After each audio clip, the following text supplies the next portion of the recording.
Hi, Дона байна. Сайн байцгаана уу? Нанда байна. Data Story podcast тавтаа морил. Ирээдүйг өөрчилж буй салбар болох өгөгдөл болон хиймэл оюун ухааны талаар бид та бүхэнтэйгээ хуваалцахаар шийдлээ. Та дата болон AI салбарт хэрхэн орж ажиллах талаар бодож ирсэн үү? Эсвэл өөрийн мэргэжлээ өөрчлөн энэ салбарт орох сорилтыг эхлүүлэхийг хүсэж байгаач хаанаас эхлэхээ мэдэхгүй байна уу? Тийм ээ. Та зөв цаг үед яг өөрт хэрэгтэй мэдээллийг сонсохоор энэхүү подкастыг үзэж байна. Юуны өмнө та ганцаараа биш. Олон монголчууд энэхүү салбарт орохыг хүсдэгч яг хаанаас эхлэх, ямар ур чадвар хэрэгтэйг мэдэхгүй байх нь элбэг. Тийм ч учраас бид энэ подкастыг эхлүүлж байна. Ирээдүйг өөрчилж буй салбарын талаарх мэргэжлүүдийн зөвлөгөө, бодит туршлага, карьерт хэрэгтэй практик зөвлөгөөг та бүхэнд хүргэхийн тулд бид энэхүү подкастаар салбарын мэргэжилтнүүдтэй ярилцаж, карьер зөвлөгөө өгч, AI болон өгөгдлийн салбарын нийт чухал асуултуудад хариулах болно. Оюутан сурагч салбараа өөрчлөхийг хүсч буй мэргэжилтэн эсвэл зүгээр л технологи дуртай хэн бүхэн зориулсан подкаста та бүхэндээ хүргэж байна.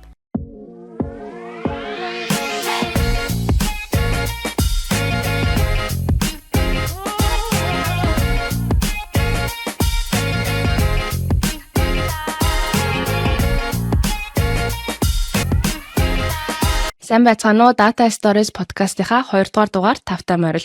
Өнөөдрийн дугаараа бид шинээр ажил карьераа эхэлж буй хүмүүстэй зориулж байна. За эхний дугаараараа бид подкастынхаа хостууд болох өөрсдөө танилцуулахаас гадна дата болон AI салбарт ажиллаж буй туршлага. За тэгээд энэ салбарт хэрхэн орох вэ талаар та бүхэндээ хуваалцсан байгаа. За өнөөдрийн дугаараа ингээд эхлүүлцгээе. Өнөөдрийн дугаар маань илүү шинээр ажил мэргэжил карьераа эхлүүлж буй хүмүүстэй зориулж байгаа учраас дооногоо эхний жилдээ ер нь амжилттай ажиллахын тулд юун дээр анхаарах вэ? Энэ талаар туршлага хуваалцаач гэж хүсэж байна. За энэ салбарт дөнгөж карьераа эхлүүлж байгаа сургуулаас ажлын байр руу шилжиж байгаа. За эсвэл өөр одоо карьерээс датаны салбар руу орж байгаа хүмүүст хандаж хэлэхэд эхний нэг жилдээ ерөнхийдөө дараах 3 зүйл дээр бас аягүй сайн анхаарч ажиллаарай гэж хэлмээрээ. За хамгийн түрүүнийх нь болохоор хугацааныхаа карьерийн төлөвлөгөө гаргах. За хоёрдугаарт нь танилын үргээ нэмэх. За баг хамт олонныгоо аягүй сайн мэдэх шаардлагатай. За гуравдугаарт нь болохоор өөртөө мэргэжлийн хувьд өөртөө их итгэлийг бий болгохын тулд ямар нэг одоо үйлдэл хэлээрэй гэж хэлмээр байна. Хугацааныхаа карьерийн төлөвлөгөө гаргаараа одоо чиглэлийн хувьд тодорхой болохоорой гэж хэлж байгаа нь ямар хүчтэй гэхээр мэдээж дөнгөж карьераа эхэлж байгаа дөнгөж орж ирж байгаа хүмүүсийн хувьд эхний 3 сар эсвэл 6 сарын хувьд болохоор probation буюу туршилтын хугацаа хийдэг. За тэгэхээр энэ хугацаанд өөрийгөө нэгдүгээр таньж мэдүүлэх ёстой байдаг. Байгууллагын хувьд болохоор өөрөө юм бэ гэдгээ таньж мэдүүлэхээс гадна энэ тухайн байгууллага яг өөртөө зохицож байгаа байгууллага муу юм уу, талбарт яг өөртөө сонирхолтой газар муу юм уу, үгүй юу гэдгийг эхний 3 сар мэдэх боломжтой. Үнэхээр энэ урт хугацаанд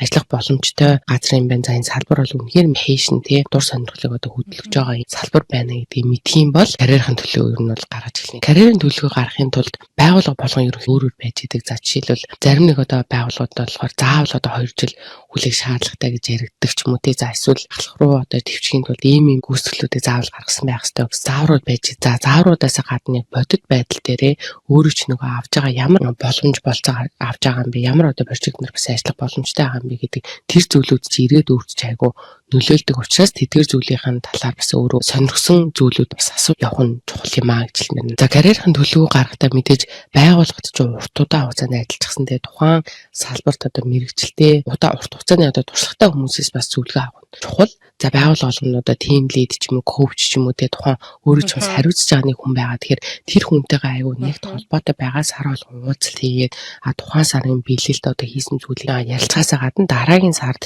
дараагийн хугацаанд би яг ямар хөө байдлаар ингэ явбал болох юм. Миний одоо хүсэж байгаа зүйлүүд энэ дээр одоо надад туслах боломжтой юм уу? Ерөөсө нууц авах зүйлүүд уулзалтыг аягүй сайн ашиглах хэрэгтэй. За тэгээ тэр уулзалтанд бэлдэж орох хэрэгтэй. За тэгээ track хийгээд явж явах хэрэгтэй. Тэгээ өмнөх уулзалтаас ийм гарсан одоо ингэ явж ингээд өөрийгөө нэгдүгээр accountability байлгаа тий яг хэлсэн зүйлийг хийж гин үгүй юу гэдгээ бас ингээд өөрийгөө чек хийгээд явах боломжтой давхар юм маань өгдөг байгаа. Хоёрдугаар нь танилын үргээ нэмж өөртөө одоо тухтай байдлыг бий болгоод цаашдаа энэ чинь өөрчн давуу тал болно. Ажил гэдэг чинь зөвхөн одоо компьютер софтвертэй ажиллаад тахаас илүүтэйгээр хүн хүний харилцаан нэр тий тулгуурлаж байгаа багийнхныгаа мэдчихээ одоо шинээр хэлж байгаа хүмүүс өөрөө аюултай санаачлалтай байгаарай. Хүмүүстэй холбогдоороо одоо кофе catch up хийгээрээ өөрөө танилцаараа мэдэл одоо энд хэр удаан ажиллаж байгаа ямар сонирхолтой юу ингээд small talk хийгээд тэр хүнтэй нэг уулзаад үзсэн байгаа дараа нь ядаж уулзсан ярилцсан зүйлээсээ эргээгээд ингээ асуугаад байгаад хоёр ингээд харилцаа гэдэг зүйл чи явд юм аа. За энэ бол ингээд ерөнхийдөө personal талдаа шүү дээ. За яг ажлын талдаа, professional талдаа тэр харилцааг бас үүсгэхдээ яах вэ гэхээр мэдээж л одоо нэг багт байгаа хүмүүс яг өөрөө project-ын дээр ажиллаж байгаасан ингээд хоорондоо холигдоо солигд ажиллаад явна. За тэгэхээр тэнд өөрийнхөө нэр хүнд бодох нь аюул чухал. Хамгийн түрүүнд юу гэж хэлэхээр мэдээж шинэ орж байгаа учраас мэдгүй бол мэдгүйгээ хэл. Тусламж хэрэгтэй бол тусламж хэрэгтэйгээ эгогоо ерөөсөө авч хаяад одоо урд нь янз бүрийн ажлын туршлагатай байсан гэсэн хичнээн одоо цуг ажиллаж байгаа хүн чинь өөрөөс нь дүүрч гисэндээ яг тухайн салбарт өөрөөс ч урт хугацаанд мэргэжлийн experienceтэй болчихсон тайх юм бол тэр хүнээс мэдгүй байгаа хэлээд хилээ суралцаад явах тийм ийм байдаг гэдгээ ер нь шууд ингээл хүлээн зөвшөөрлөх ёстой л гэсэн.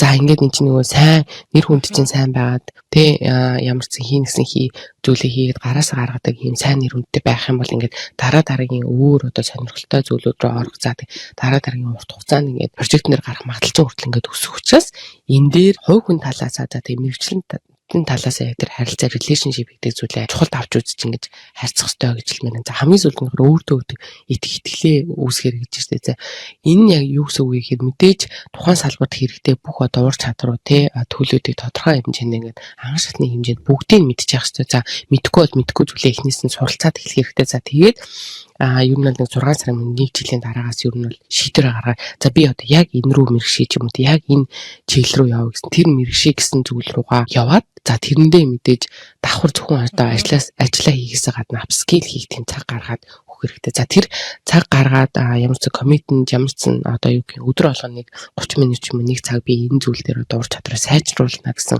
амлалтыг өөртөө өгөө тэр амлалтандаа хүрээд ингээ явах юм бол өөртөө итгэл мэргэжлийн ур чадвар чирж байгаа. Тэр сайжснасаа болоод илүү сонирхолтой гоё одоо прожектнууд дээр ажиллах туршлагын хувьд одоо ариун болох те нэр хүндээ илүү авч явах гэсэн энэ боломжч бүгдөө ингээл энэ жижиг зүйлээс эхэлж идэг учраас өөртөө итгэлээ нэмдүүлэх төлөвлөгөөтэй байдлаар хандаараа гэж хэлмээр байна.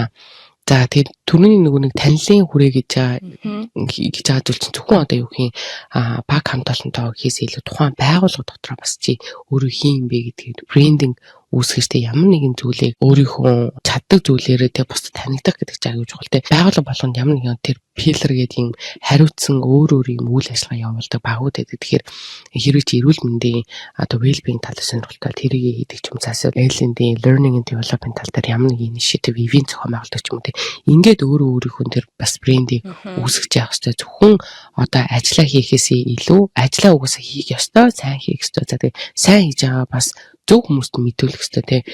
Сайн хийж байгаа, сайн ажиллаа чи сайн хийсэн гэдгээ зөв хүмүүс одоо тэр одоо шийдвэр гаргаж байгаа хүмүүст сайн мэдүүлжээж цаашаа урт хугацаанд чиний одоо карьер чинь одоо өсөлтөө дэвшилтэд явах хамгийн чухал зүйл болж байгаа юм. Яа тэгэхээр ажилдаа үнэхээр сайн байдаг ч гэсэн нэг шатанда бас ингээд гаццсан байгаа хүмүүс ааш тий. За нэгдүгээр тухайн хүний одоо хувь хүний сонирхлоо шалтгаалаа тий. Яг нь заавал одоо удирдах төвшин рүү явах шаардлагагүй гэж үздэг хүмүүс л байна. За хоёрдугаар удирдах төвшин рүү явъя гэж бодсон ч гэсэндээ тэндээ гацаад одоо дараа тэр боломжийг нээж чадахгүй байгаа хүмүүс ихэнхдээ ингээ харахад сайн ажилдаа сайн гэхдээ яг ажилдаа сайн бөгөөд сайн хийсэн ажлаагаа зөв хүмүүстэй харуулж чадахгүй байгаа тийм тохиолдол байдаг учраас тий. Чи хэнийг таньж ийнэ гэдгээс гадна хин чамайг таньж ийнэ тэ чиний хин чиний сайн ажил хийсэн бэ гэдгийг мэдж ийнэ гэдэг чинь айгүй чухал учраас энэ нь бол бас айгүй critical зүйл шүү. Тэн дээр айгүй бас анхаарч одоо анханасаа дөнгөж эхлэхээс эхлээд ингээд тийм төлөвлөгөөтэй ажиллаарай гэж хэлмээр байна. Зөв харин би ч гэсэн айгүй санал нэгдэж байна. Ер нь бол монголчууд ч гэх юм уу, ер нь бид нар за би ч гэх юм уу нэг тийм өөрийнхөө хийсэн ямиг хамгаалж нэг жоохон амбицтай байх тал дээр жоохон дутмаг агаад идэг штэ. Тэгсэн чинь энд болохоор ингээд хийсэн ямаа ингээд заавал бусдад түгэж харуулж ээж нөгөө нэг чиний удирдлагч ч юм уу те чамааг үнэлэх байхгүй. Би яг энэ хүний одоо дуу хоолойг хаанаас ч одоо жинхэнэ шууд удирдлагаас ч юм уу багаас ч юм уу ерөөсөө сонсохгүй байх юм бол тэр удирдах төвшний хүнд айгу сонь санагдаад хэлдэг те энэ хүү одоо яг юу ийгээд байгаа юм болоо гэж багийнхнаас энэ яг ямар хувь нэмэр орлоод байгаа юм болоо гэж жоохон эргэлзээ өсөд байдаг. Тэр хийсэн юм хамгаалж астуу алгаа өргөх нь нэг чухал зүйл гэдэг дээр бол нэлээд санал хэлж байна. Мэдээж ингээд шинээрээ ажил карьераа эхэлж байгаад эхний 1 жил чухал тэр тусмаа Австралид ихэнх ажлууд туршилтын хугацаа нь эхний 6 сар байдаг учраас эхний 6 сар бас хул хэсэг байдаг.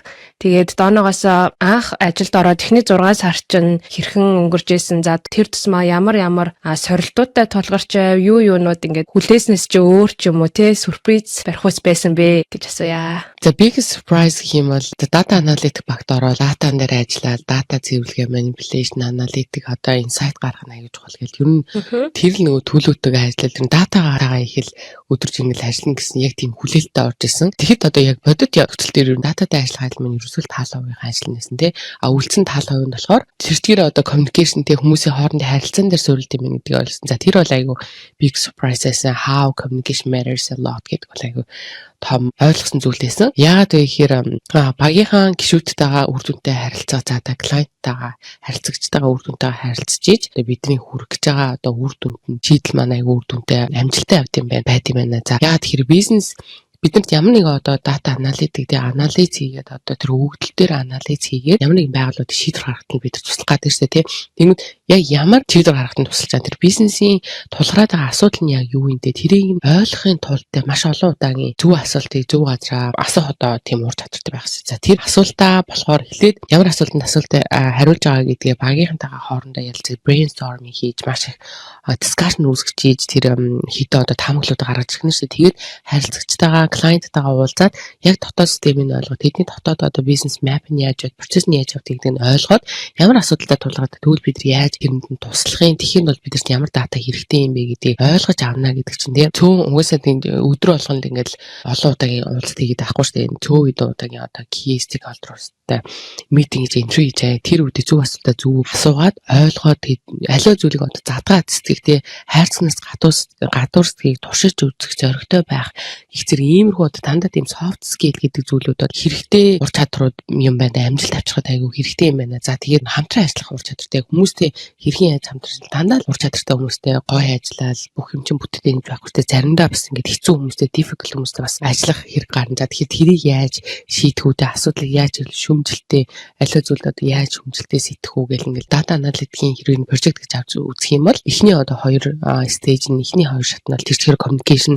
За тэгээд дараагийн 2 stage нь болохоор тэр чигээрээ датагаа ажиллаж хамгийн сүүлд нь болохоор хийсэн зүйлээ тэ шийдлээ тэр анализа үр дүнд хүргэхийн тулд тэ үр дүнтэй гэдгийг баталж харуулахын тулд бид presentation хийж энэ чинь ингээл дахиад communication за ийм байд юм байна гэдэг энэ нь бол миний хувьд бол хамгийн pricing бөгөөд бас эсрэгээрээ бас айгүй challenge сорилттой зүйлээс яагаад гэхээр гадны хоорондоо 2 дахь хэл дээр ярьж байгаа шинэ өөр career shift хийгээд орж байгаа хүний хувьд бол өөр зүйл байсан. За тэгээд тэрэн дээр бас илүү анхаарч эхэлсэн гэж хэлмээр байна. Тийм шүү. Ер нь тэгэл харилцаанаас эхэлдэг те. Ер нь soft skill харилцааны чадвар EQ нь бол хэр зүйлээ хэрхэн яаж удирдах вэ? Тэр бол маш хэрэгтэй чадварууд байна. За тэгэхээр бас ер нь өмнөх асуултын хариултанд гэсэн дурдсан те өөртөө итгэх итгэлээ айгуу тордж ивэл зүгээр гэ те. Тэгэхээр ажил дээрээ яг өөртөө итгэх итгэл болон ур чадвараа сайжруулах өсөх тал дээр юун дээр анхаарч ажилтдаг вэ? Өөртөө итгэх итгэл гэдэг чинь хувь хүний өвчнөд ер нь spiritual ер нь дотоод ертөнцтэйгээ тулж ажиллах. За нөгөө талдаа болохоор яг ажилтан би өөрөө одоо мэргэжлийн хэрэг миний ур чадвар хэрвээ те би багтаа компанид авчирч байгаа миний value маань ер нь юу вэ гэдгийг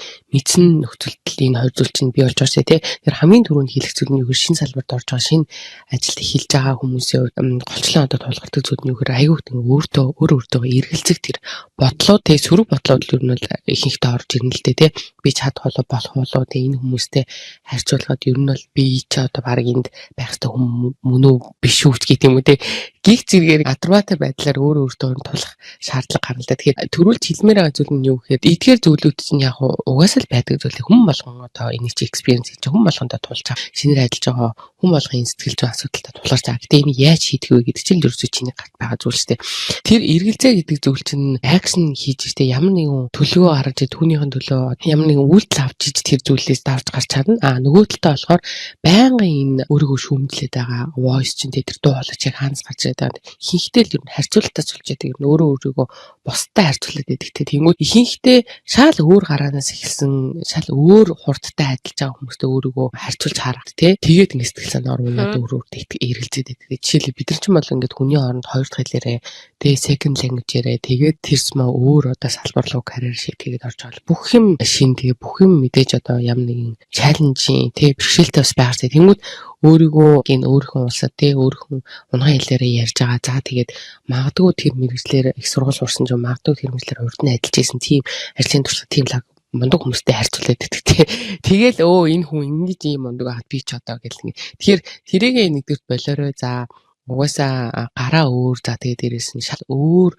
соёлын ялгаатай, шал өөр одоо амьдралын туршлагатай тийм хүмүүстэй өөрийгөө эзэж харьцуулах.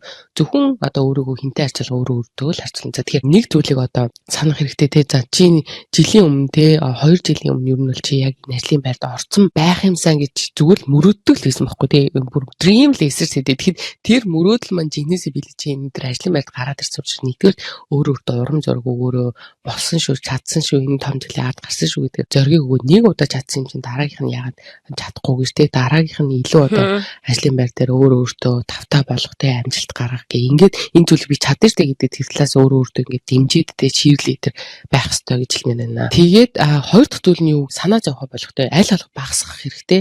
Яаж багасгахад яаж тэрийг одоо лимит хийх вэ гэхээр хүн ер нь ингээл бодлоо ер нь ингээл сул тавих бол бас л те ямар ч хэрэгцээгүй зүйл ингээл санаа зовоол те бүр ингээ worry хийсэн сууж идэг штэ.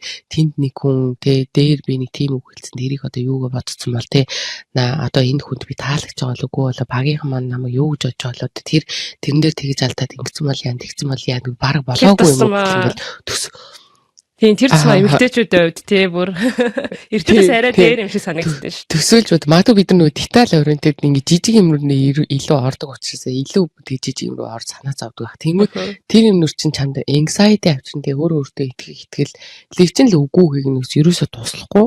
Тэгэхээр тэр санаа зовж байгаа зүйлээ яаж багасгах вэ гэхээр зүгээр л өөрийнхөө аль нь одоо чиний гарт байгаадаа чиний хяналтанд байгаа зүйл чи юу тэрнгэрэл хязгаар тэр хүний үзэл бодол тий тэр хүн чамаа юу гэж үг чиний ажил хийгээд дууссан ажлыг чи үр дүнийг хүмүүс юу гэж харах вэ гэдэг бол яг тэр бусдаас хамаарч байгаа зүйл чи ерөөсөө контрол хийж чадахгүй бол тэрийг орхи.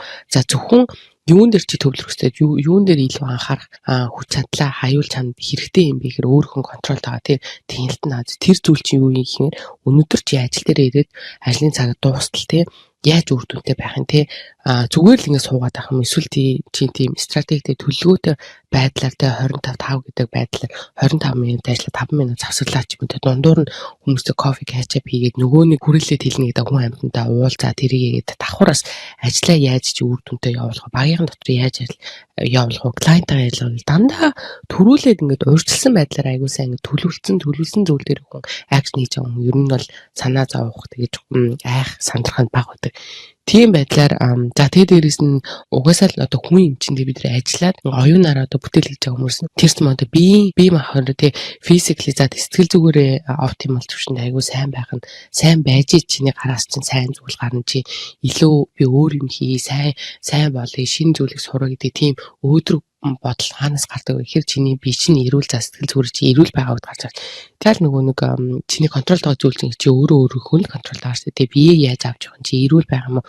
Зөв хаалга тий дасгал хөдөлгөөн хийх. За тэгээ цаашлаад ажил дээрээ одоо үр бүтээмжтэй хүмүүстэй яаж ажиллах. Эдгээр зөвхөн чи өөрөөсөө яаж үр дүнтэй байх нь шинэ зүйлийг сурах тэрэн дээрээ ямар цаг гаргаж байгаа нь тий өдөр болгоно нэг цаг гаргаж чи сууж чадж байгаа юм уу? Тэр цагаа яг блок хийгээд сууж чадж байгаа юм чи сарын өмнөхтэй харьцуул жилийн өмнөх өөртөө харьцуул чиний ур чадвар өөр төвшөнд очиж байгаа юм уу чи өөр шинэ юмыг үүж чи ийм яг ийм зүйлээр санаа зовх зүйлүүд лимитлээд аваарай гэж хэлсэн. За хамгийн сүүлд нь болохоор imposter syndrome гэж яриад байна. Одоо саяны л нүунийг ярьлаа шүү дээ. Өөртөө итгэхгүй байх эргэлзэх гэдэг. Энэ зүйлдээ тулах одоо хамгийн бест арга юу вэ гэхээр зүгээр хэцүү зүйл хийж үзэх. Тэ урд нь хийж үзэж байгаагүй зүйл хийх. Урд нь ерөөсөө айгаад хийж чаддгүй ч юм урд нь өөртөө байгаагүй тэр ур чадвар эзэмшихтэй дараагийн энэ үйлдэл чи өөртөө итгэлээ.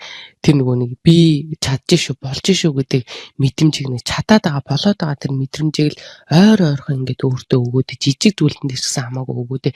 За тэг дадлыг бий болгож тий. Дадал бий болгож ил чи шин зүйлийг сурна тийм үү? 7 хоногт 3 удаа юм өдөр болгоо 1 цаг юм юу юм. Тэг өөрөө өөртөө тэгээд амлсан амлалтандаа чи хүрч чадж байгаа мó тий. Өөртөө амлсан амлалтандаа хүрж байгаа хүн л өөрөө өөртөө итгэж тий. Тэр чинь яа тэгэхээр өөртөө итгэл гэдэг чинь дотоод зүйл явж шин. Өөрийгөө хараад байна шүү дээ тий.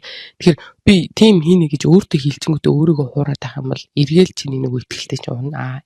Эсвэргээрээ тэр нэг дадлаа өргөлөөрөөд урт хугацаанд зогсолтгүй тогтмол байдлаар реакшн хийгээд яваад байх юм бол сайжраад байгаа болоод байгаагаа харах юм бол тэгэл өөртөө итгэл бол хамаагүй дээрдээ тэгээд өөрийгөө зөвхөн өөртөө хайрцуулаад юм болж байгаа хараад явах юм бол илүү одоо тийм өөдрөг байдлаар явдаг. За, стогой хариулт өглөө баярлалаа Доноо. За тэгвэл эндээс нандаараа шилжиж нандаагаас асуулахаар culture амт ороо те ихэнх үеийнхээ туршлагыг юу нь бол хуваалцаач яг одоо шинээр жилд орж байгаа хүмүүс зориулж хэлэхэд ерөнхийдөө өөрийнхөө үзэл бодлоос хуваалцав. За, culture amp-д болохоор яг орохдоо би data analyst рол дээр орсон. За тэгтээ өмнө нь болохоор би яг Монголд software engineer буюу программистаар ажилладаг ажлын туршлагатай байсан. Тэгэд Австралид ирээд болохоор Master of Data Science гэдэг яг датаны чиглэлээр суралцаад араас нь богино хэмжээний дадлага ажил за тэгээ хагас цагийн ажил гэдэг тиймэрхүү зүйлүүдийг бол цаанаас ажилтдаг ажлуудыг датагийн чиглэлээр хийжсэн. За ерөнхийдөө culture amp бол яг миний эхний яг бүтэн цагийн бөгөөд офис руугаа ингээд зарим өдөр нь явдаг тий хайбрид орчны ажил байсан. Тэгэхээр анх ихэнх үедээ яг ямар байсан бэ гэхээр эхлээд нөгөө нэг орж байгаа ролдоо өөрийгөө хэр тэнцэж гин вэ гэдэг хичнээн одоо намайг тэнцэнэ гэдээ авцсан байгаа ч гэсэн би бас өөрөө мэдмээр шүү дээ. Би одоо хэр байх юм бол тоо гэдгээ ер нь айгуу сайн анзаарч үнэлсэн. Тэгэхээр миний анхны одоо харсан зүйл хэм бол за энэ ажлын байранд бол ямар ч гэсэн Excel spreadsheet-тэй маш сайн ажилладаг байх хэрэгтэй байна. За тэгээд статистикийн мэдлэг бол чухал юм байна. За тэгээд тэрний дараа болохоор нэг data visualization tool ашигладаг. Google-ийн тэгээд data visualization tool-ыг бас нэлээд сайн хэрэгэлдэг байх хэрэгтэй юм байна. За тэгээд Python R2 дээр бол бас янз бүрийн скриптүүд жижиг скриптүүд хийж анализ хийдэг байсан. Тэгээд кодын скил бол чухал юм байна. За тэгээд хамгийн сүүлд нь бол мэдээж тухайн одоо бизнесийг ойлгох домен мэдлэг, за тэгээд харилцааны чадвар, presentation skill гэдээ бас нэлээд чухал чадварууд тий. За эдгээр зүйл айгуу чухал юм байна гэж харж ирсэн. За тэгээд би болохоор өөрийгөө дүгнэхдээ за ер нь бол кодын талдаа бол болчин. За ингээд Excel spreadsheet тэднэр бол болчин. За миний одоо хамгийн хурдан одоо суралцах ёстой зүйл бол энэ статистикийн одоо нэр томьёо янз бүрийн юмнуудыг баабайгоо мэдэх хэрэгтэй байна. За тэгээд бас араас нь тэр нөгөө нэг харилцааны чадвар, домен мэдлэг, за presentation skill те тэдгээр зүйлүүдийг бас айгуу сурах хэрэгтэй байна гэд эхэндээ яг тэр дүгнэлтээ ингээд гаргачихж байгаа. Тэгэл тэрэн дээрээ яг менежертэйгээ айгуу сайн ойр харьцаал яг бодиттой үнэн байх хэрэгтэй. Мэдээж тэр хүн чамаас нэлээд хүлээлттэй одоо чамайг авцсан байгаа, аавна гэсэн шийдвэрийг гаргацсан байгаа учраас мэдээж хүлээлтийг унахгүйц юугийн ч мэдэхгүй байж болохгүй тий. Бүр үнэхээр юугийн ч мэдэхгүй бол зарим нь бол үнэхээр нууцаар сурахаас өөр харахгүй. За тэгтээ ингээд 100% скилээ ингээд 70% нь мэдээд 30% дутуу авах юм бол тий тэр 30% би сурмаар байна гэдгийг илэрхийлж яг өөртөө ингээд learning and development plan бас гаргах хэрэгтэй. Тэгэд яг менежертэйгээ ярилцаж тэр планыг гаргаж ийна, тэр төлөвлөгөө гаргаж ийна гэдэг маань өөрөө айгүй тийм нэг бодлоор өөрийгөө ингэж түлхэж өгч байгаа байхгүй ганцхан өөрийгөө байх юм бол жоох ингээл дундаасаа ингээл за би өнөөдөр ядарч байна. Тэр цаа би чинь ингээд айгүй тийм юмыг ингэж давтаж хийж ингээд цаг гаргахтаа жоох муу төрлийн хүн. Тэгээ тэрийг заавал нэг юм надад түлхэлт хэрэгтэй гэдэг учраас тэрэн дээр ингээ менежер хадимжлыг аваад за эхний 2 сард би статистик сурна гэд 2 сар дээр статистикийн төлөвлөгөө аваад за дараагийн 4 сар дээр нь би бол presentation skill-тэй сайжруулна намайг ингээд одоо хийсэн анализа бусдад презент хийх боломжуудыг олгож өгөөрэй гэд ер нь бол төлөвлөгөө тавиад ажиллаж байсан. За ихэнх үедээ бол тэгэж ер нь бол ажлын байрхаа бүх чадварыг хөгжүүлсэн гэсэн үг. За тэгээд дараагийн анзаарсан зүйл бол бас хамгийн чухал зүйл бол харилцааны чадвараас маш чухал. Тэгээд нөгөө нэг өөрийгөө одоо ажил дээрээ тий офис руугаа явахдаа тухтай байлгахын тулд би найзтай болох хэрэгтэй. За тэгээд хүмүүс нэг кофенд гарахад ингээд хамт гардаг тий хитэн хүмүүстэй болох хэрэгтэй. Тэхийн тулд ингээд айл болох юм жижиг харилцан яриануудыг айгүй өрнүүлж ивэл бас зүгээр ингээд заавал ингээд ажилтай холбоотой биш те хувийн одоо чиний нохооны чинь нэрийг хин гэдэг чи хэрэг удаа энэ нохоогоо тэгжээж ая хэдэн настай юм ч гэдэг юм уу те эсвэл за ямар спорт сонирхтыг ингээд ер нь тийм одоо айл болох тийм хувийн сонирхлынхын талаар асуулт тиймэрхүү зүйлүүдийг тухайн хүнээсээ мэддэг байж тэр хүнтэйгээ илүү ойр юм харилцаа үүсгдэг болохоор ер нь бол айл болох боломж гарвал хүмүүстэй гоё энгийн хөөрхөн яриа өрнүүлээд нэг сайн уу баяртай гэдэг тийм харилцаатай болчвол зүгээр тэгэх тусмал ингээд ажил дээр илүү гоё тухтай байгаад байдаг. За тэгээд бас нөгөө нэг ингээд бусдад одоо өөрийгөө таниулах, өөрийнхөө аюуг одоо өөрийгөө таниулах ч гэх юм уу, эсвэл тухайн байгууллагаас соёлыг мэдэх тийм боломжуудыг бас алдчих болохгүй. Тэгэхээр тэр нь бол ингээд олныг хамарсан үйл ажиллагаа ивентүүдэд идэвхтэй оролцсон. За тэгээ бас ингээд одоо Slack дээр ингээд 7 хоног болгоныхаа апдейтыг өгдөг тийм чаналууд байдаг манай ажил дээр. Тэгээ тэр чанал дээр аль болох идэвхтэй те нэгд өдрөө олгоо одоо ингээд хинд ингээд талархсан үгээ хэлмээр байна. За энэ 7 хоног би ямар ажил дээр илүү фокуслж ажиллах уу? Хин нэгнээс тусламж хэрэгтэй байна уу? За амралтын өдрөө яаж өнгөрөөсөн бэ гэдэг ингээд юм үндсэн 4 асуултаа нэг тийм Slack channel-уудад чинь манай ажил дээр байдаг байхгүй юу? Тэгэхээр тэрэн дээр ингээд тогтмол хариулаад байгаа хүн айгүй ингээд бусдад танигдаж за энэ хүн чинь нэг ийм хүн юм байна гэсэн төсөөллийг өгч чаддаг. Тэгэхээр тиймэрхүү зүйл дээр ингээд тэр ихэнх үедээ бол айгүй идэвхтэй ингээд за 7 хоног болгоом биш махыг 2-7 хоногт нэг апдейт өгнө гэдгийг бол айгүй ажил олгож тэгж хийж явах хэрэгтэй юм шиг санагдсан. Тэгэхээр надад бас яг нэг анх орсны дараа гой санагдчихсэн юм гэвэл ингээд янз бүрийн олон одоо митингүүдэд оролцож байгаа шүү дээ. Богино олон урт тэгэнгүүт нэг митингийн менежер ингээ айгүй хөөрхөн яг митинг эхлэхээс өмнө ингээл тэр ажил айгүй бидний цагаар бол айгүй эрт эхэлдэг митинг байсан. Тэгээд нэг юм асуултуудтай картуудтай. Тэгэл нэг хүнийг ингээл сонгонгуудаа за би ингээд энэ картуудыг хөдөлгөж чи ингээд стоп гэж хэлээрэй гэл. Тэгэл стоп гэж хэлэнгүүт яг тэр зогссон картыг сонгоод ингээд асуулт гаргаж ирээд асуудаг. Тэр бас надад айгүй гоё санагдчихсэн. Тэгээ хүмүүсийн талаар мэдхэд ч гэсэн өөрийнхөө талаар ярихад ч гэсэн ингээл айгүй тийм илүү ойр харилцаа үүсгэж байгаа юм шиг. Тэгээд хурал эхлэхэд ч гэсэн нэг тийм халаалт айс брейкэн болчдөг. Тэгэл тэр асуултын жишээ нь одоо тэгээд за хэрвээ ингээд энэ ажлаас та ингээд гараад move on хийлээ гэхэд таныг хамт олон чинь ямар байдлаар чи ингээд илүү дурсаж бодвол илүү өөрт чинь гоё санагдах вэ ч гэдэг юм уу те нэг тийм хөөрхөн асуултуудтай. Тэгээ тэр бас надад анх ороход айгүй хөөрхөн санагдчихсан. Тэгээ ер нь бол иймэрхүү л сэтгэлдлүүд байна. За тэгвэл дараагийн асуулт нь илүү төсөл рүү одоо анхаарсан асуулт. Одоо анх шинээр эхэлж байгаа төсөл эсвэл одоо аль хэдийн эхэлсэн байгаа төсөл рүү орохдоо яг юун дээр анхаарах шаардлагатай байдаг. За шинээр эхэлж байгаа төслийн үед бол харьцангуй гайгүй шүү дээ. Бүх одоо оролцогч талууд маань бүгд нэг гараанаас эхэлж байгаа болохоор яг л нөгөө төслийнхаа уулзалтууд тогтмол оролцоол тэгэл асуух шаардлагатай зүйлээ бол асуугаал за тэгээд хэрэглэгчийн шаардлагаас эргэлзээтэй зүйлүүд авах юм бол тэрийгээ асуугаад ер нь тэгэл явчихна. Ер нь бол харьцангуй гайгүй. За тэгээд шинэ төсөл дээр оруулах одоо contribution-ийн хувьд гэх юм бол зүгээр яг л нөгөө хэлсэн хариуцлагт одоо өөрт ч оногцсон ажиллаад сайн хийгээл явхад ер нь болчих юм шиг санагдсан шүү дээ.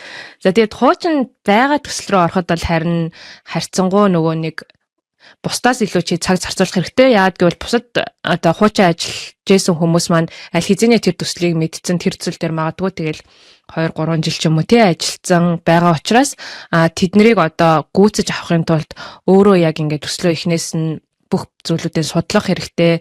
За тэгээд зүгээр яг судлаа докюменташн уншихаас гадна одоо янз бүрийн юутай тооцоололтой төслүүд байх юм бол те яг тэр одоо юунууд формула, томьёо, янз бүрийн юмнууд хэрхэн яаж ажиллаж гин, хоорондох логикгүй илдаа холбоо юу байна те бүгдийг аягүй сайн судлаа. За миний хувьд бол яг өөртөө зориулаад ингээд докюменташн хийчдэг гэх юм уу. За датагийн төслүүд ихэнхдээ л нөгөө нэг бас тооцоололтой томьёотой байдаг болохоор яг ингээд одоо кейсээр нь янз бүрийн ингээд логик нь одоо ямар кейс дээр яаж салж ийн гэдгийг аягүй сайн ойлгож одоо доменийн те тухайн яг ямар салбарын төсөл байна. Тэрнээс шалтгаалаад тэр салбарын тооцоолол томьёолол ямар байдгүй тэдний аягүй сайн ойлгоод өөрөө аль болох сайн судална. За тэгээд ямар нэг эргэлзээтэй зүйл гарах юм бол асууна. Урт хугацаанд үргэлжлсэн төслийг бол ингээд бүх юм зөв гэж бас харж өөрийгөө блоклж болохгүй. Тэд нар нөгөө нэг зөв гэд итгэцэн хэрний алдаатай орхисон юмнууд бас байдаг болохоор хэрвээ өөрт чинь ямар нэг эргэлзээтэй зүйл гарах юм бол за би шинэ болоод мэдхгүй болохоор энийг одоо ойлгохгүй байх шиг байна гэхээс илүү өөрт чинь бас эргэлзээтэй юм бол тэрийгэ эргээд лавлаад асуух хэрэгтэй тий. За тэгээд яг нөгөө нэг төслүүд дээр бас мэдхгүй нэр томьёолууд айгүй олон байдаг. Нөгөө нэг тэр хүмүүс ингээд олон жил ажилласан болохоор ингээд товчлоо бичсэн өгнөд тэдэрт бол амар тодорхой. Яг шинээр ороход бол айгүй тодорхой биш байдаг шүү дээ тий.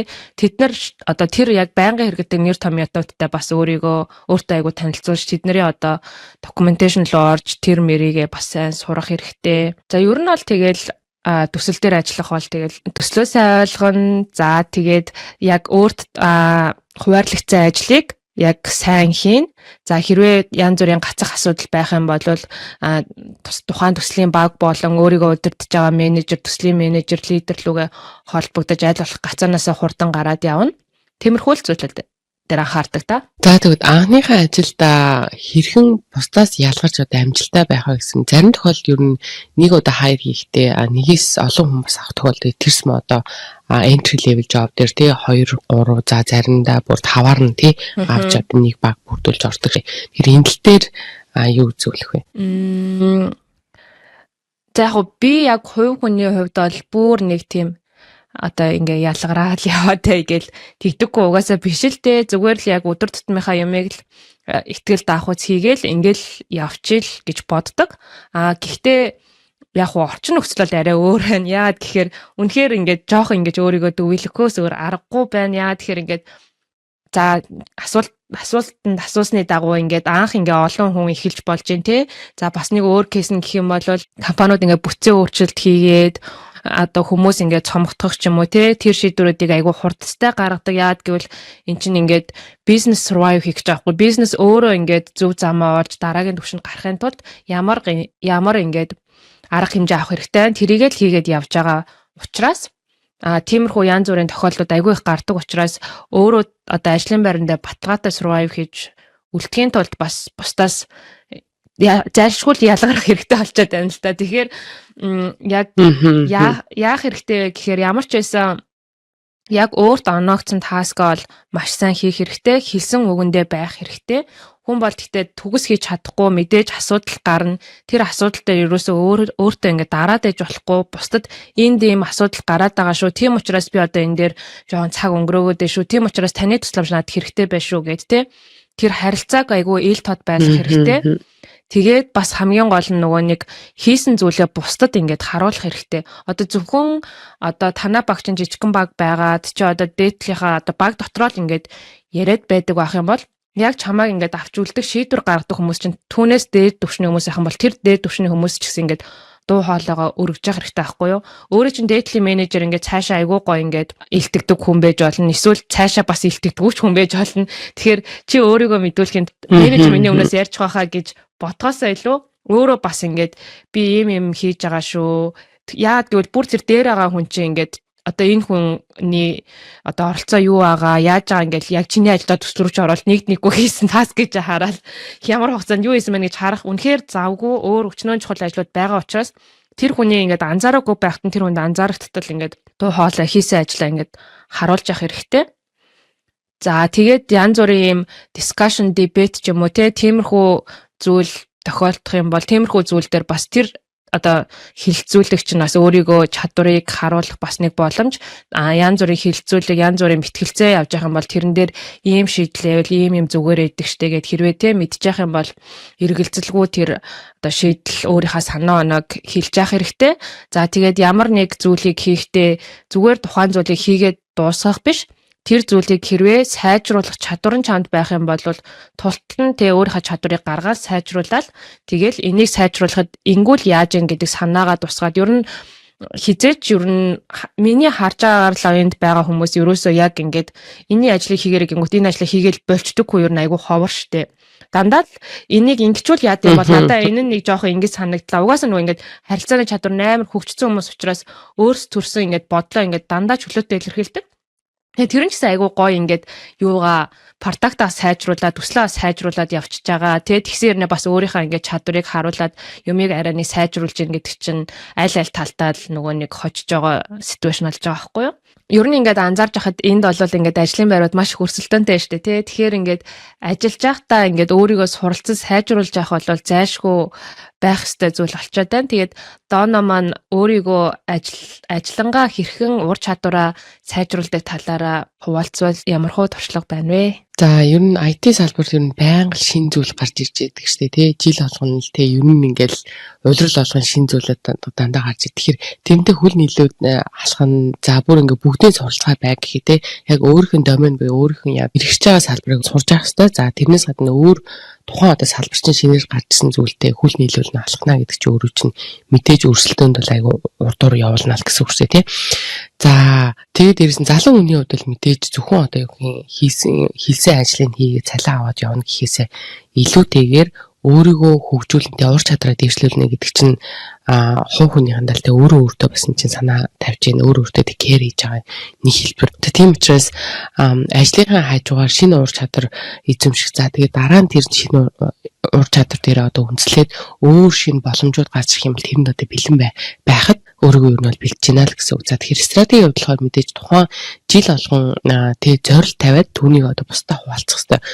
Багийнхаа гишүүдтэй за тэгээд тим лидтэйгээ за хариуцсан партнер за тэг бусд хүмүүстэй юу нь бол за би энэ жилийн одоо миний learning development тэ одоо суралцах зорилтонд маань болохоор ийм зүйлүүд хамрагдсан байна. Одоо энэ жил ийм курсууд хамрагдана. Ийм сертификатыг авах гэдэг юм ингээд тэрийг хуваалтан за тэгжиж өөрийгөө accountable буюу тэ өөрөө яг тэр хэлсэн үгэндээ хүрэх тэр боломжийг бол хангаж байгаа гэсэн. За тэгээд компани боломжсыг өөр ингээд юутайгаар бодлоготой байгаа. Жишээлбэл тухайн жилийн 1-7 хоног ч юм уу 2-7 хоног ингээд бүтэн зөвхөн одоо тэр шинэ ур чадвар сурахад одоо ажилтаа өдөр гаргаж өгч байгаа жишээ нь за хамгийн сүүлд гэх юм бол манай багаас бас 2-3 хүнтэй одоо нийтдээ одоо nationally 10 хүний ингээ хамарсан AWS 5 хоногийн сургалт бүтэн 5 хоногийн сургалт онлайнаар явагдсан. Тэгэхээр иймэрхүү байдлаар ингээ шинээр гарч ирсэн технологи, шинэ ур чадвар, шинэ solution хүмүүсийг ингээ бэлдэж явж байгаа. Тэгэхээр компани хувьд ч гэсэндээ шинэ тийм ур чадвартай ажилтнуудтай байна гэдэг чинь мэдээж innovationтэй шинэ зүйлийг хийхэд шинэ одоо сервисээ бусдад одоо deliver хийхэд тэд нар өөрсдөө бэлэн болгож байгаа. Ажилтны хувьд хувь хүний хувьд хараад үзэх юм бол бид нар өөрсдөө яг дахиад өөрөөсөө хөгжүүлэн шинэ зүйл бэлэн байх гэдэг дээр бил өөрийгөө бэлтэж байгаа гэсэн үг шүү дээ. Гэхдээ эдгээр боломжууд чи ерөнхийдөө дандаа одоо юу гэх юм масаар хамрна гэхээсээ илүүтэйгээр одоо яг аль салбар руу мэрэгч чад тэр мэрэгч байгаа зүйлээр нь хүмүүсийг сонгож оруулна. Эсвэл яг тухайн сургалтанд ороход мэдээж prerequisite буюу тэ одоо яг иймэрхүү шаардлага хангасан хүмүүсийг оруулна гэсэн ер нь бол ихэнхдээ дандаа нэг шаардлага тавьж орж байгаа. Тэгэхээр тэр анхаашны тэр шаардлагыг хангацсан байж ах хэвээр тэ AI инженер бэлтгэндээ practitioner авсан байх хэрэгтэй ч гэдэг юм уу. Тэгэхээр тэр нь бэлэн байсан. Өмнө нь одоо өөрөө төлөвлөгөөтэй үзчихсэн. Тэгээ тэрэндээ бэлэн байсан хүмүүс л илүү хурдан яг ур чадвараа сайжруулад илүү хурдан өсөж хөгжөөд карьерийн хувьд ч гэсэн тэр чинь өсөх хөгжих одоо боломжоо юу нээж өгч явах нь. Яагаад тэгэхээр шинээр гарч иж байгаа инновашнтай холбогдолтой скил гэдэг сурж байна гэдэг чинь өөрөө айгүй эрэлттэй мэрэгчлэлтэн болж байна гэсэн. За тэгээд тухайн зөвхөн ингээл яг бидний карьер чинь зөвхөн нэг угаасаа байгууллагаар хязгаарлагдахгүй шүү дээ тий. Дахиад өөр газар руу явъя гэж бодоход өөр одоо салбар руу хэрвээ чиний сонирхол чи өөр юм бас туршидмээр л өөр газар руу ороход чи бэлэн байгаа гэсэн үг байхгүй. Өөрийгөө аль хэдийн яг тэр одоо процессыг давах тэр юу өөрсөлдөөн дундаас чи гарч ирэхэд бэлэн байна. Тэгэхээр байнга л одоо яг бэлтгэлтэй байна гэдэг чинь яг learning while working байх нь шүү дээ. Тэгээ хоёрдугаар сонирхолтой шинэ зүйлүүдийг бас туршиж үзэж байгаа. Зөвхөн нэг зүйлээ хийгээл нэг газараа бас гацчаад байх юм бол чи яг өөрийгөө дахиад яг тэр боломжууд маш цөөхөн боломжууд дотор үлдээшлээд гэсэн. За тэгээ дээрээс нь зэврэх магадaltaй тий. Тэгээ нэг юмыг нэг аргаар хийгээ сурчаараа тэр нь яг тэрнгэрэл хийх гэдэг нэг зүтгээд гэдэг өөр шинэ арга барил юу вэ? Арай жоохон хялбараар хийхтэй. Юу нь simple байна гэдэг чинь simple маягаар хялбар маягаар тэр solution шийдлээ гаргаж чадж байна гэдэг чинь хамгийн ур чадвартай хүмүүс хийдэг юм шүү дээ. Тэрнээс комплекс байгальтай зөвхөн тэр кодыг оруулаад уншихад зөвхөн тэр хүн л ойлгохоор хэмжээнд бичсэн байвал тэр чи яг ингээ харахад ингээл амар л ингээл бичсэн юм шиг бол биш яг гэсэн дээрээ тэр чинь ингээ ур чадвар амар муу байна л гэсэн үг байхгүй. Зөвхөн өөрөө тэрийг тайлж унших чадвартай нэг тэр хэцүү зүйлийг комплекс зүйлийг хэлбэр болгох чадвартай байна гэдэг чинь ур чадвар үнэ. Тэгэхээр иймэрхүү байдлаар өөрийнхөө хийж байгаа арга барилаа шинжилгээг сайжруулах нь бол дандаа шинэ зүйлийг суралцахад одоо гараа өргөж явах хэрэгтэй, санаачлалтай байх хэрэгтэй. За тэгээ хамгийн сүүлд нь хэлэхэд стратеги байх хэрэгтэй. Хувь заяага өөрөө залж явах шаардлагатай. Яа тэгэхээр тэр зма одоо гадны оронд ерөнхийдөө ингээ харахад карьерийн хувьд тэ өсөж дэвших аль руу явах хаашаа явах гэдэг зөвхөн чиний гартал хийж чи өөрөө санаачлагтай байгаад чи өөрөө ур чадвартай байгаад чи өөрөө шаардлагыг хангаад явах юм бол тийм ерөөсө болохгүй гэсэн одоо юу заалт байхгүй заавал чи хэдэн жил чи хэдэн настай байх хэрэгтэй гэсэн юм бол шаардлага тавихгүй заавал юугийн гэхдээ тэр нэг техникэл болон soft skill тэр хоёр ур чадвар бол хоёулаа заавал байж ах хэвээр. Тэгээд тухайн левелд нь хэмжээнд нь ч өөрөө тэр delivery-гээ solution хийж чадж болдог гэсэн. Тэгэхээр хувь заяа өөрөө карьерийн хувь заяаг өөрөө заалах хэвээр. За бусад хүмүүс одоо юу гэх таны партнер захирал менежер эдгээр хүмүүс одоо зөвхөн одоо чиглүүлгийг л өгнө үлдсэн бүх одоо тэр степ шатаарал болгоны юм чи өөрөө тавь явж байгаа шүү дээ тий. Тэгэхээр тэрэндээ одоо эзэн байх хэвээр. Тэгээд ажиллаж байгаа ажил болгон ч одоо төсөл болгон чи хэрвээ өөр одоо нэгэн дусаад нөгөөтгийг эхэлж илаа гэхэд яг л өөртнийхээ хийдэг байсныг хийгээсээ илүү арай өөрийг туршиж үзтаа. Тэгээд болж игэл 50 юм одоо юм харьцаад төсөлд орохыг одоо чармах хэрэгтэй. Яг тэрний үсөө гэхээр 50% нь ур чадвар нь тэр төсөлийг одоо delivery хийхэд төслийг гүйцэтгэхэд шаарддаг ур чадрын 50% нь чи өөрөө бүр үнхээр мэрэгсэн маш сайн мэддэг зүйлүүд 50% нь болохоор жоохон замдаа сурах хэрэгтэй ч юм уу эсвэл жоохон challenging чамайг жоохон бодох хэрэгтэй жоохон өөрөөс ч хүч хөдөлмөр гаргах хэрэгтэй тий жоохон юм судалгаа хийх хэрэгтэй хүмүүстэй ярилцах хэрэгтэй хүнээс тусламж гаргах хэрэгтэй ингээд шинийг суралцаж ингэж явж явах юм боломжтой ийм төрлийн одоо 50 ийм төсөл рүү орох юм болж ингээл төслийг нэг төсөл хийгээл даг руу орох болгондоо ингээл чи өөрсгдүүл чиний ур чадвар чинь сайжруулж илүү сайн болол ингээл яваад байна. Тэгэхээр дараа нь юу гэхээр жилийн өмнөд харьцуулахад дөнгөж одоо ажиллаа эхлэхэд энэ одоо салбар руу орох байсан дооноо өөртөөгөө харьцуулахад би юм хэрхэн яаж ур чадвар маань тий хувь хүнийхээ тал за тийм мэржлийнхээ талд одоо техникэл ур чадвар хэрхэн яаж сайжирч ийнэ гэдгийг харна гэдэг чинь зөвхөн одоо learning гэхээс илүү бас яг шууд одоо ажил дээрээ бас өөрөө давхар тий 50-50 гэсэн юм болцоо тий ийм юу туршлагаар дамжуулж суралцах боломжтой байдаг. За ер нь нэг иймэрхүү тактикаар ер нь жоохон тактиктай стратегтэй тэ үзчихэл ингэж ур чадраа ер нь бол нэмэгдүүлж. За ер нь анх орж байгаад бол бас яг үнийг хэлэхэд бол техникэл тэрс одоо coding skill тэ Python SQL гэдэг бол бас нэлээд зөвхөн одоо нэлээд basic түвшинд л байсан. За энийг бол нэлээд юу төлөвлөгөөтэйгөө тий ажлын хажуугаар давхар ингэсний төлөвлөгөөтэй одоо цаг тавьж суух. За тэгээд Power BI дээр DAX query энэ бичих мэтчдэр бол нэлийн одоо яг тогтмол байдлаар одоо дадал байдлаар одоо суралцаж энийг бол илүү одоо агсан түвшинд гаргах дээр төвлөрсөн байгаа.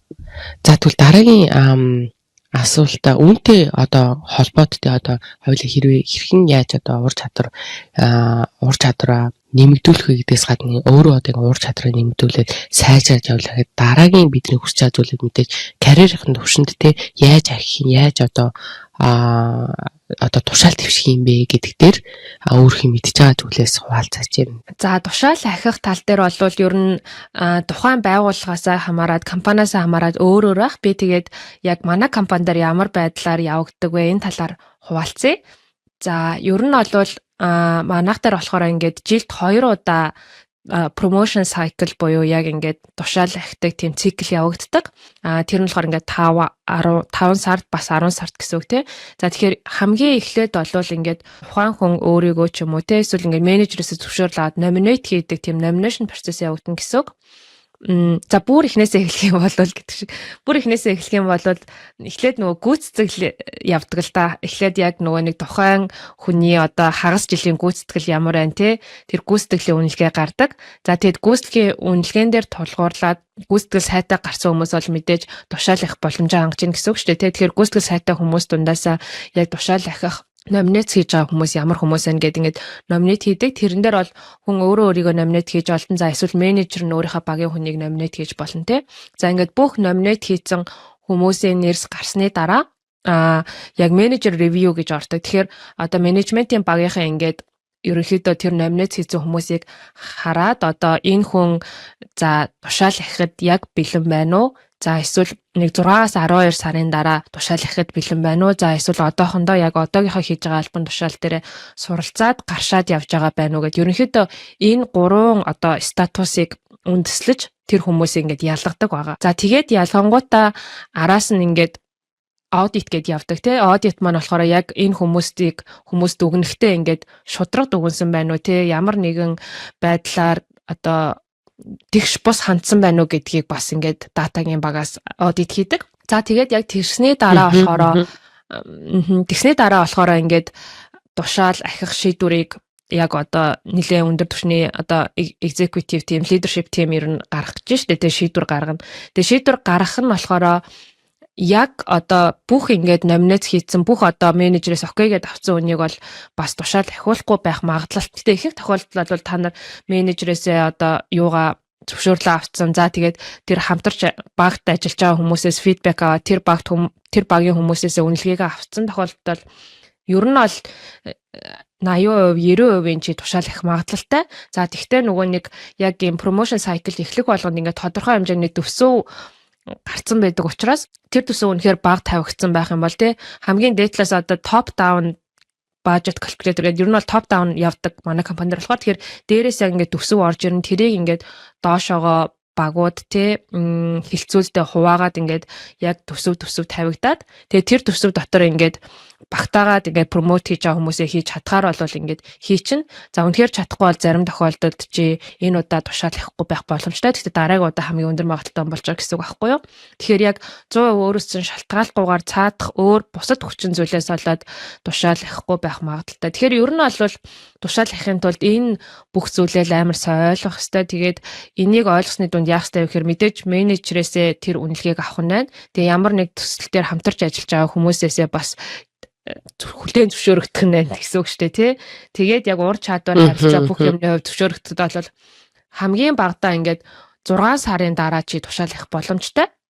За тэгээд яг 6 сар болцсон байхад бол ер нь тушаал авах эрх чинь нэгдчихэж байгаа гэсэн үг байхгүй. Тэгээд түүнээс цааш болохоор яг уу жуниороос мидээс сениор төвшөнд бол ингээд арай хурдан ингээд тушаал авах юм шиг санагдсан. За тэгээд тэндээсээ жоохон ахаад лид юм уу менежер төвшин рүү ч юм уу тэрнээс арай дээд төвшин рүү ороход бас жоохон удаан шалгуур босго жоохон өндөр болд юм уу эсвэл өрсөлдөөн арай их болд юм уу. Тийм учраас тэн дээр бас жоохон их цаг зарцуулагдаад байд юм санагдаа ерөн дунджийг харахад. Тэгэд ер нь бол нэг тушаалаас нөгөө тушаалын хооронд нэг жил хагас ч юм уу За жил гарan жил 3 сар мар тэр хавцаал хугацааг зарцуулаад дараагийн левел рүү ер нь очиход бэлэн дараагийнхаа левел рүү үзэх хэрэгтэй л гэж анзаарсан. За тэгээд энэ болохоор зөвхөн одоо манай компани дээр явагдаж байгаа процесс. Тэгээд ерөнхийдөө бол би ингээд харахад бол жижиг компани одоо яг ингээд промошн сайкл нь ингээд тогтуржаагүй жижиг компаниуд байж болно шүү дээ. Яг тодорхой юм нэг юу байхгүй. Шат дараал байхгүй. Тийм тохиолдолд бол хүн угаасаа ингээд дээд менежер тэгэл ярих хэрэгтэй шүү дээ. Ер нь бол энэ чинь цалингаа нэмүүлэх гэсэн үг шүү дээ. Би одоо миний одоо ур чадвар юм байна. Би одоо энд ийм хугацаанд ажиллачлаа. Тэгээд ингээд үнэхээр одоо надад ийм хэрэгцээ шаардлага байна гэдгийг бол хэлэх хэрэгтэй. Тэрнээс ш дууга байгаад ах юм бол хинч чамайг энэ одоо ингээд айгуу сайн ажиллаж байгаа учраас энэ хүний тушаал ахиулъя гэх бол жоохон хэцүү харагдсан. Тэгэхээр өөрөө эхэлж дуурж ижил ер нь бол өг таалгуудыг нээн. Тэгэд энэ дээр нэмээд хэлэх юм байна уу даа? За манай компани хувьд гэсэндээ ер нь жил 2 удаа сайкл явж байгаа тий. Нэг нь албан ёсны нөгөөх нь албан бус гэдэг нэршлэр явж байна. За тэгээ саяны Нандагийн хэлсэндээ яг адилхан мэдээж эхлээд өөрийгөө хариуцж байгаа менежерээс team lead-ээсээ зөвшөөрөл авах хэрэгтэй. Тэр хүн мэдээж өөрөө чинь яг дараагийнхаа төвшнийг бэлэн гэдэг өвдө зөвшөөрөөд аппров хийгээд явуулна гэсэн. За тэгээд үүнээсээ гадна зөвхөн тэр хүн өөрөө чинь бэлэн гэж харахаасаа гадна өөрөө ч хамт ажиллаж байгаа хүмүүсээ тэрс модо сүүлийн 2-3 удаа прожект тэгээд delivery хийсэн ажил дээр чинь ойрхон ажилласан хүмүүс. За энэ хүн ер нь бол бэлэн гэдэг дээр бас хүлээн зөвшөөрөх. За тэр энэ хүн бэлэн гэдгийг яаж одоо тэр хүмүүс илэрхийлэхээр feedback system гэж авчаар тий хамтраж ажилласныхан дараа энэ хүний одоо энэ төсөл дээр гаргасан одоо хийсэн ур чадвар хийсэн solution-ууд нь за хамтраж ажиллахад ерөнхийдөө ийм байсан энэ хүн гэд тэр хүмүүс одоо сэтгэлээ ер нь бол бичиж үлдээдэг гэсэн. За тэрэн дээр яаж бичиж үлдээл болно одоо ideal гэхээр яг одоо энэ хүн дараагийн одоо level дээр дараагийнхын рол дээр бол аль хэдийн перформ хийгээд эхэлсэн гэдгийг одоо баталж одоо тэрнгөр одоо бизнес хийж гарах нь шүү дээ. За тэгэхээр миний зөвлөгөө нь юу гэхээр үнээр одоо яг ахлах руу хэрвээ явах гэж байгаа бол тэр одоо туршлага хуримтлуулах нь шүү дээ. Яг ахлагын төвшөнд аль хэдийн ажиллаж байгаа очицсон гэдгээ харуулах тэр туршлагыг хураана. За тэгвэл тэр туршлагыг хураахын тулд яг тодорхой төсөл бас хэрэг болчихж шүү дээ. Яг тэрний туршлага. Тэгэхээр эхлэж байгаа төсөл дээр өөрөө эхлээд тэрийг одоо удирдах байгаа захирал юм уу партнертайгаа ярих нь шүү дээ. За би ийм төсөл дээр ийм ролоор ормоор байна. Би одоо яг ахлах ролыг аваад доороо ингээд 2-3 ингээд хариуцаад ингээд явмаар байна. Тэгээ Тэгээ би бол энэ дээр бэлэн би өөрөө чадна. Надад ийм боломжийг өгөөч гэдэг яг нь түрүүний бас хэлэндээ дахиад асуух нь шүү дээ. Ингээ асуугаад боломж аваад өөрөө тэр төслөө аюу сайн явуулах нь байна. Явуулаад дуусны дараа хүмүүсээс яг энэ хүн энэ төвшөнд ажилласан гэдгээр үнэлэмжийг авчих нь байна.